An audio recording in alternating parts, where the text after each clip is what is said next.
त्रिवेणी संगमी नाना तीर्थे भ्रमी, त्रिवेणी संगमी नाना तीर्थे भ्रमी, चित्त नाही नामी तरी ते व्यर्थ, नामाशी विनमुख तो नर पापिया, हरी बिन धावया न पवे कोणी।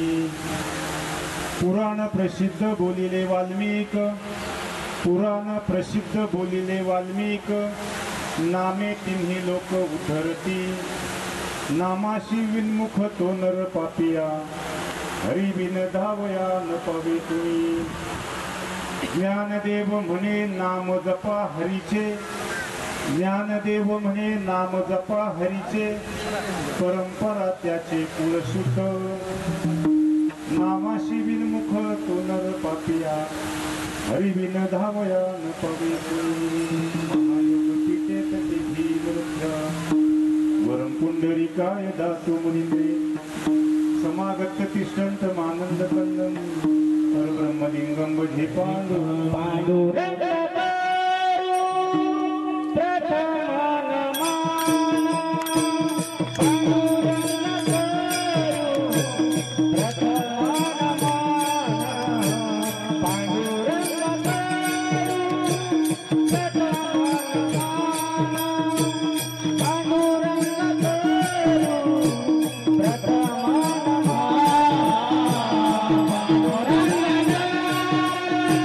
Para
वाचिया त्यांच्या गोपादाने कथेचा विस्तार बाबाजी सद्गुरु दास तुका ओम नमो ज्ञानेश्वरा करुणा करा दयाळा तुमचा अनुग्रह लादलो पवन झालो चराचरी मी काळा कुसरी काहीच नेणे परंतु बोलतो वचन अतिभाविक याच कारण तुमचा अनुग्रह लादलो पवन झालो चराचरी एका जनार्दनी तुमचा दास याची आस पुरवावी याच कारण तुमचा अनुग्रह लादलो पवन झालो चराचरी आत्मरूप गणेश केले या स्मरण होय सकळ विद्येचे अधिकरण तेची वंदो श्री गुरुचरण नमस्कारुनी आता माझ्या भावा अंतराय नको देवा आले भागाचे करीतो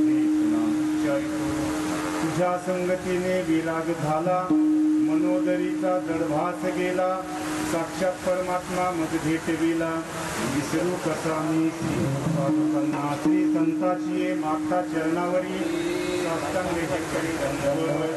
आता हृदय हे आपले चौफाळून अभने वरी बैसो पावली कमलापती माझी रंकाची विनंती कर जोडितो कथे काळी आपण असावी जवळी विठ्ठल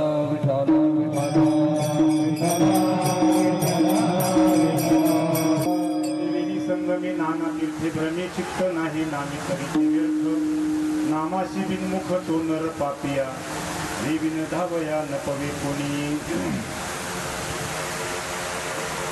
ज्या कारणाने आपण सर्वजण या ठिकाणी एकत्रित जमलो आपल्या सर्वांना निमित्त माहिती आहे कारण माहिती आहे तरी सुद्धा संप्रदायाचा नियम आहे वक्त्याचं कर्तव्य आहे थोडासा हा परिहार द्यावा लागतो सालाबादप्रमाणे याही वर्षी मोठ्या उत्साहामध्ये आनंदामध्ये भक्तिमय वातावरणामध्ये रामनवमीच्या निमित्ताने हा अखंड हरिनाम सप्ताह नवे नामयज्ञ सोहळा सच्चिदानंद सद्गुरू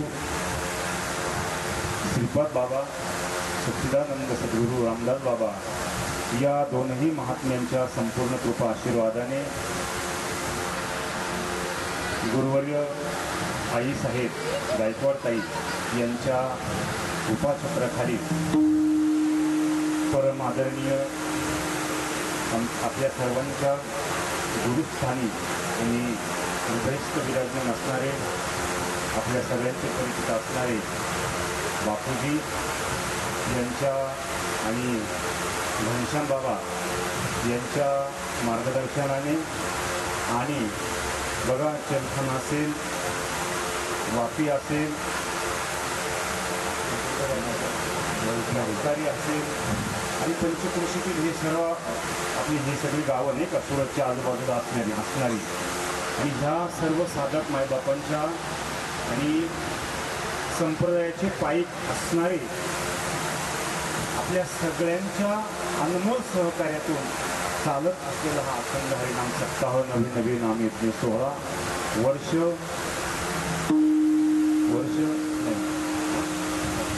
25वां आहे बघा आणि या 25व्या वर्षातील आजच्या पहिल्या क्रमांकाची सेवा खरं जर बारकाईने विचार जर केला बघितलं तर आज नवीन वर्षाची सुरुवात आहे गुढीपाडवा आहे आणि या गुढीपाडव्याच्या मुहूर्तावर आज हा आपला नामयज्ञ सोहळा या ठिकाणी प्रारंभ झालेला आहे भाग्याची गोष्ट आहे आणि आज खऱ्या अर्थाने तुम्ही इतके भाग्याचे आहात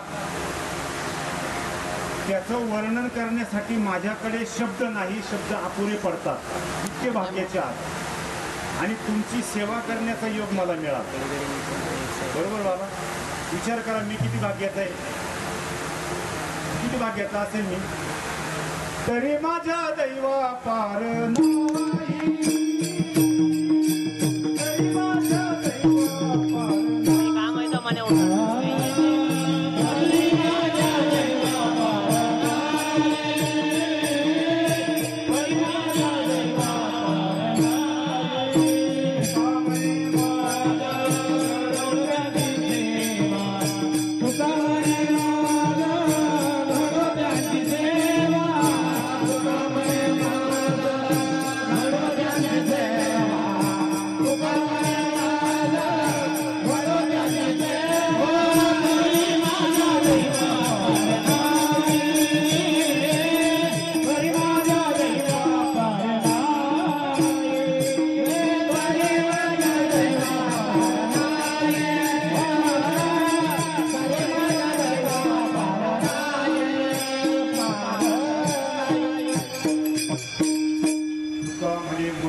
सेवा तरी माझ्या दैव पार नाही. सर्वप्रथम मी आपल्या सर्वांना या नवीन वर्षाच्या भरभरून शुभेच्छा देतो. नवीन वर्ष आपल्याला सुख शांती समाधानाचं साधू संतांची आपल्या हातून सेवा करून एवढी सुपरबाबांच्या मी प्रार्थना करतो आणि आज या ठिकाणी सेवेला प्रारंभ. विठ्ठल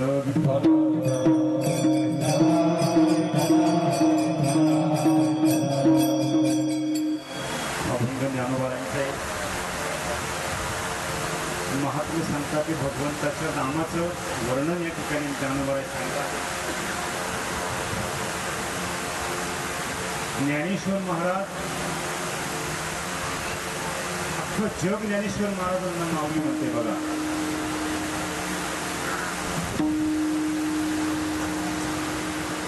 आळंदीला समाधी सोहळ्याला जर वारकरी गेलेत, आळंदीला माऊलींचा समाधी सोहळ्याला जर गेलेत ना बाबा, दर्शन होत नाही. बरं का, दर्शन होत नाही.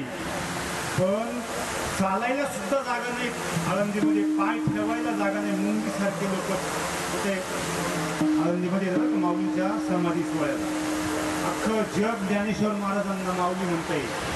पण इथं प्रश्नचिन्ह करा, ज्ञानेश्वर महाराज समाजाला कळाले का? ज्ञानेश्वर महाराजांची भक्ती समाजाला कळाली का? ज्ञानेश्वर महाराजांची ज्ञानेश्वरी जाणून घेतली का?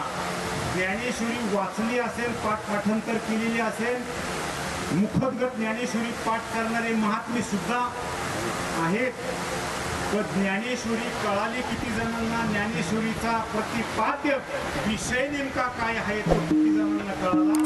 आणि नसेल कळाला तर तो कशाच्या कृपेनं कळतो हे फार महत्वाचं आहे, लक्षात ठेवा. ज्ञानेश्वर महाराज सामान्य नव्हते, महाविष्णूचा अवतार आणि सखा माझा ज्ञानेश्वर. सामान्य महात्मा नाहीये ज्ञानेश्वर महाराज.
प्रतिपाद्य विषय आत्मा सोडून दुसरा नाही. नोट करा, ज्ञानेश्वरीचा प्रतिपाद्य विषय आत्मा सोडून दुसरा नाहीच. नाही तर ज्ञानेश्वर महाराजांनी सांगितली, सच्चिदानंद बाबांनी ती लिहिली, आपल्या सर्वांना माहिती आहे. तर ज्ञानेश्वर महाराजांचा मनाचा मोठेपणा बघायचा आहे तुम्हाला. आपल्याला जर कीर्तन जर 2 शब्द व्यासपीठावर बोलायला लागत ना, आपली कॉलर टाईट होती. महाराज लोकांची अभंगही आपला नाहीये, भांडवलही आपलं नाहीये, फक्त पाठांतर करायचं आणि समाजापुढे ते सांगायचंय. पण तरी सुद्धा महाराजांची कॉलर टाईट होती. ज्ञानेश्वरी सारखा पवित्र ग्रंथाची ज्ञानेश्वर महाराजांनी निर्मिती केली. बघा, सोपं नाहीये. आणि तरी सुद्धा ज्ञानेश्वर महाराजांचा मनाचा मोठेपणा ज्ञानेश्वरीच्या 17व्या अध्यायामध्ये 23व्या क्रमांकाच्या श्लोकामध्ये दिसून आला. बघा किती नम्रता आहे, किती लीनता आहे ज्ञानेश्वर महाराजांची. आपले सद्गुरू निवृत्ती दादांच्या प्रती किती आदर भाव आहे, किती निष्ठा आहे ज्ञानेश्वर महाराजांची. ते म्हटले ज्ञानेश्वरीची निर्मिती केली ना, तरी पण मला तर लिहिता येत नाही, मला वाचता येत नाही बाबा, मी कधी शाळेत सुद्धा गेलो नाही बरं का. बघा ज्ञानेश्वर महाराजांचा मनाचा मोठेपणा सांगतोय. मुद्दामून ज्ञानेश्वर महाराजांचा आज अभंग निवडलेला आहे, जाणून बुजून निवडलेला आहे. अगोदर लक्षात ठेवा. माऊलींनी माऊलीच्या मनाचा मोठेपणा दिसून आला. ते तर म्हटले मी कधी शाळेत गेलो नाही, मला लिहिता येत नाही, मला वाचता येत नाही. माझं काय असे बघा तुम्ही, हे ज्ञानेश्वर महाराजांचे दुःखातले शब्द आहे. ह्या अशासारख्या पवित्र आणि महान ग्रंथाची निर्मिती करण्याची योग्यता माझ्यात कुठून आली? इथं वाचता येत नाही. निमित्त करोनी माते आणि प्रबंध व्याजे जगाते रक्षिले जाना. कोणाचं काय बोलले ज्ञानेश्वर महाराज? परी साचची गुरुनाथे निमित्त करोनी माते. बघा मनाचा मोठेपणा. अरे मला तर फक्त निमित्त केलंय, मी निमित्त आहे, मी तर काहीच केलं नाही. कोणाची कृपा आहे ही? तरी सातची गुरुनाथे माझ्या सद्गुरू निवृत्ती दादांची संपूर्ण कृपा झाल्याच्या नंतर हे शक्य झाले. आणि प्रबंध व्याजे जगाते रक्षिले जाना. सगळ्या जगाचं रक्षण केलंय ज्ञानेश्वर महाराजांनी. प्राकृत होती ज्ञानेश्वरी, गीता प्राकृत होती, समाजाला कळत नव्हती, समाजाला कळेना म्हणून ज्ञानेश्वर महाराजांनी संस्कृत असलेली गीता प्राकृतमध्ये केलेली. लक्षात ठेवा. हा मनाचा मोठेपणा ज्ञानेश्वर महाराजांचा दिसून येतो. ज्ञानेश्वरी सारख्या ग्रंथाची निर्मिती करण्यासाठी जर अगोदर शरणागती कुणाची आहे, अगोदर लोटांगण कुणाचं आहे, अगोदर नाक घासलंय ज्ञानेश्वर महाराजांनी, कोणाच्या पुढे घासलंय? कोणाच्या पुढे घासलंय? सद्गुरूंच्या पुढे अगोदर नाक घासावं लागलं, नम्र झाला होता आणि त्यानेच तोंडिले अंता. नाहीतर मगाशी बाबांनी सांगितलं काय बोलले, ज्या वेळेस प्रचंड पाऊस पडतो ना बाबा, प्रचंड पाऊस पडल्याच्या नंतर नदीला भयंकर असा महापूर येतो ना. आणि त्या महापुरामध्ये मगाशी कोणते बाबा, हेच बाबा बोलले ना, तुम्ही बोलले ना बाबा.